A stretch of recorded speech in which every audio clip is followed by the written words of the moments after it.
everyone.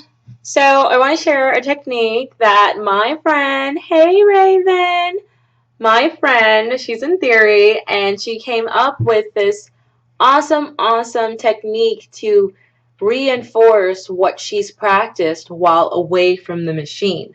Okay, and I'm just going to expound a little bit on that whole concept. Okay. So basically, you use post-its or index cards, and on these post-its or index cards, whatever, you write the outline of the word, and then you write the translation. And then you place these notes wherever you want, okay? I like to use the post-it notes just because, they stick wherever you want. And I mean, I stick them anywhere I can, like anywhere that I know I will be that I will see, like I put it on the entrance doors, I put it on the cover of notebooks, put it on the fridge door, microwave door, little things like that, and I just put one or two notes. I don't cluster them, and the reason I don't cluster them is because if they're clustered, it looks a little intimidating, you know what I mean? You might avoid going to the fridge door if you see you have like 10-15 briefs up on there, you know? And I don't really worry about trying to get too many on in one place, because when you're seeing them that many times, and if these are the same words that you're practicing, then you're not gonna you're gonna be changing, you're gonna be rotating these words quite often. It's another way of reinforcing what you practice. And the words that you put up on there on these post-it notes or on your index cards should be the words that, are causing you to hesitate, or words that you're trying to write differently. For instance, when I was working with all my conflicts and whatnot, I needed to have post-it notes up so that I could remember which way I was writing which. For instance, I used to write mother, MRR, and now I write that as administrator.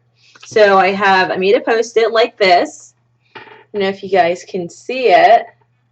And I'm now writing mother, MOER. So just to remind myself, I'll have the post-it note like that, and I could post it up, like right here on the wall.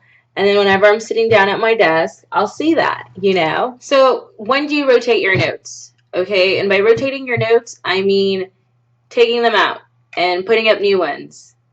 You'll take them down and put up new ones when you have those words and you don't hesitate anymore. You know that outline. It's ingrained in your brain. And like I said, if you are practicing those same words multiple times a day, even if it's just going down the list of words once or twice, multiple times a day, 2, 3, 4 times a day, by the third day, you should have that word. It should be in your memory bank, okay? It really should. Now, for whatever reason, if it's not, which sometimes happens, sometimes there are some words that are harder to stick than others, just move it to a different area in wherever you put your notes, whether it's in your house, by your cubicle, on the monitor of your desk. There's just so many places. And if you want, comment down below so we can help each other. Put down places that you would put post-it notes, you know what I mean? And I just really like the idea. To me, it's just like a different way of reading back, and it's just a different way of engaging another sense into stenography. And I've been using it, and I really like it. I really like it. Also, a really cool way to use this is if you have a test coming up, put briefs that are related to that test. For instance, if you have a jury charge test coming up in the next 2 days, you might not have hesitation when it comes to certain words like members of the jury or not, but it doesn't hurt to see it up there again. Post-it notes just with those specific jury charges, working reporters. If you know that maybe you have a doctor deposition coming up and you know exactly what kind of doctor it is, even though I know sometimes you really don't get that much information. But let's say you did know. Post those words around your place, around your area. It can't hurt. So I just want to encourage you guys to try it. At least try it. Try it for a week. Try it for 2 weeks. See what happens. You know what I mean? And it can't hurt. It really can't hurt, and I think it will help a lot of us greatly.